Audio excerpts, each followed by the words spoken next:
এই মুহূর্তে আমি অবস্থান নিচ্ছি রাজধানীর সেতু ভবনের সামনে।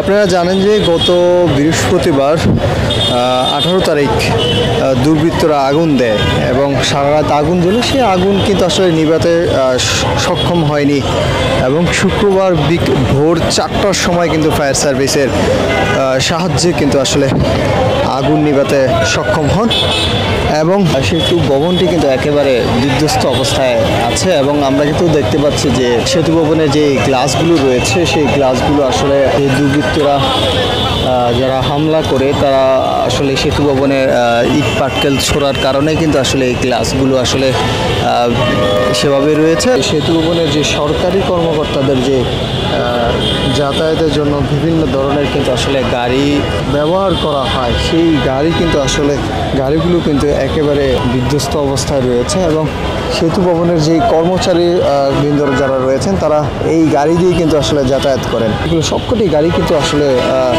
পুড়িয়ে দেওয়া হয়। সেতু ভবনে যারা কর্মচারী রয়েছেন তাদের যাতায়াতের জন্য বিভিন্ন প্রাইভেট কার, ট্যাক্সি এবং বাস রয়েছে, সেই যাতায়াতের গাড়িগুলো কিন্তু আসলে পুড়িয়ে দেওয়া হয়। একেবারে সবকটি গাড়ি কিন্তু আসলে পুড়িয়ে দেওয়া হয়। সেতু ভবনের যে কটি গাড়ি রয়েছে সেই গাড়িগুলো এখনও সেতু ভবনের সামনেই রাখা হয়েছে এবং আলামত হিসাবে রাখা হয়েছে।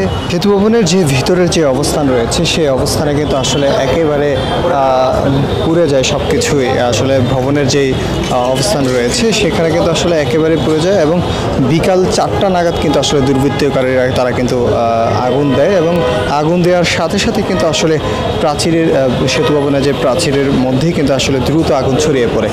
শুক্রবার ভোর 4টার দিকে কিন্তু তারা কিন্তু আসলে ফায়ার সার্ভিসের মাধ্যমে তারা কিন্তু আসলে এই আগুন নিভাতে সক্ষম হয়েছে এবং প্রাচীরের ভিতরে পুরো ভবনটি কিন্তু আসলে আগুনে আসলে পুড়ে যায় এবং যে পুড়ে যাওয়ার কারণে কিন্তু আসলে যারা কর্মচারী রয়েছেন তারা কিন্তু আসলে বাহিরে তাঁবু টানিয়ে তারা তাদের অফিসিয়াল যে কার্যক্রম রয়েছে সেই অফিসিয়াল কার্যক্রম কিন্তু তারা চলমান রেখেছেন এবং কয়েকটি ডিপার্টমেন্ট তারা কিন্তু আসলে সেতু ভবনের যে কয়েকটি ডিপার্টমেন্ট রয়েছে সেই ডিপার্টমেন্টের কর্মচারীরা তারা কিন্তু আসলে তাঁবু টানিয়ে তাদের যে অফিসিয়াল কার্যক্রম রয়েছে সেই অফিসিয়াল কার্যক্রম তারা কিন্তু চলমান রেখেছেন। সাইনবোর্ডগুলো খুলে নিয়ে ওরা রাস্তার পারে নিয়ে গেছে, যার পরে ইট ছুড়ছে। যখন ইট ছুড়তে হঠাৎ ছেলে পেলে গিরিল বাইয়ে উপরে উঠে আপনার গেটের তালা ভেঙে ফেলে ভিতরে ঢুকে আপনার মনে করেন যে ওই যে বাসটা রাখা ছিল প্রথমে বাসটা ভাঙচুর করছে, তারপরে বাসে আগুন লাগাইছে, তারপরে মাইক্রোবাস, তারপরে একে একে সব কটায় আগুন লাগাই দিয়েছে, দিয়ে এদিক দিয়ে পুরো আগুন লাগাই দিচ্ছে এবং আমাদের এই নিচের থেকে 4তলা পর্যন্ত ফ্লোরে আমাদের যত মাল সামানা ছিল সবগুলো লুট করে নিয়ে চলে গেছে এবং ফ্রিজ, টেলিভিশন, কম্পিউটার, ল্যাপটপ মানে যাবে তো যা ছিল সব কিছু নিয়ে গেছে এবং আমাদের পরে লাঠিচার্জও করছে। অনেকে আমরা আহত হয়েছি, পুরা মারছে, ঢিল মারছে, ইট মারছে, আবার লাঠি দিয়ে বাড়ি দিছে। আমরা তো আগুনের ভিতরে বেরোতে পারি না, তারপরেও যদিও বা একটু ফাঁক দিয়ে বেরোনোর চেষ্টা করি সেখানে ওরা লাঠি দিয়ে বাড়ি। আমাদের প্রায় 60টের উপরে গাড়ি পুড়ছে এবং বাইক আছে প্রায় ওরকম 10 থেকে 15টা বাইক পুড়ছে, যে 1তলাতে 4তলা ফ্লোর পর্যন্ত কোনো মাল সামানা কিচ্ছু নাই, ডকুমেন্টস কাগজপাতি সব পুরাই দিছে এবং সব নিয়ে গেছে বেরো করে। যারা ঢুকছে এগুলো স্টুডেন্ট মনে হয় না, এগুলো বেশিরভাগই টুকাই, তাছাড়া আর আমরা এর বেশি আর কিছু বলতে পারি না। আমরা তো ওই সময় আমাদের নিজেকে জান নিয়েই অনেক কিসের ভিতরে ছিলাম। আগুন লাগে তো আপনার বিকালের দিক থেকে 4টার পর থেকে আর কি তারা তর্কিত আক্রমণ করে।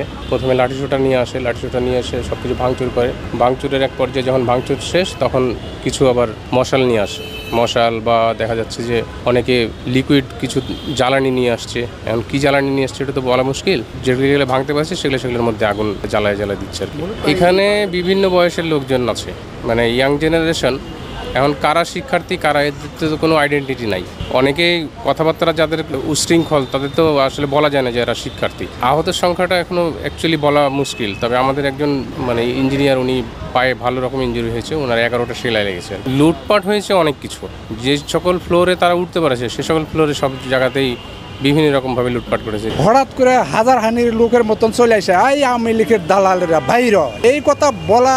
পাথর আছে না ট্রেন স্টেশনের, ট্রেন লাইনের, ওই পাথরগুলা নিক্ষেপ করছে, এই অমন দিছে আগুন ধরে। আমরা তো মাল সামনে বের করতে পারছিলাম না, আমাদের বেড, বিছনা, টাং যত কাগজপাতি সরকারি কাগজপাতি ছিল সেগুলো সব পয়রা ধুলির সাথ হয়ে গেছে। সবাই ব্যস্ত, ফায়ার সার্ভিসও বিভিন্ন জায়গায় ব্যস্ত এবং তাদের কাজ দিচ্ছে না, আর তারা রেসপন্স করছে, পুলিশে রেসপন্স করছে কিন্তু আসতে পারছে না।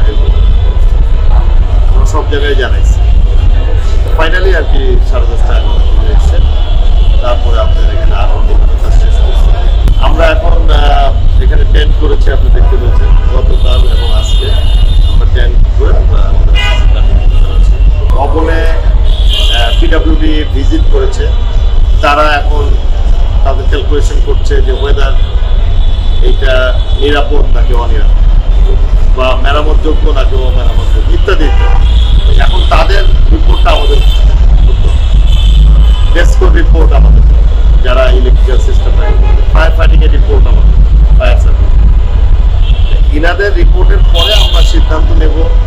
এবং ফাইনালি যে ক্রাইম সিনের কথা বলছি, তারা যদি ওকে করে যে হ্যাঁ আমাদের সব নেওয়া হয়ে গেছে, আমাদের পরবর্তী কার্যক্রমে আমরা যাব যে এগুলিকে পরিষ্কার করবো কিনা, কিভাবে মেরামত করবো, বা আমরা এগুলিকে না থাকবো কিনা ইত্যাদি।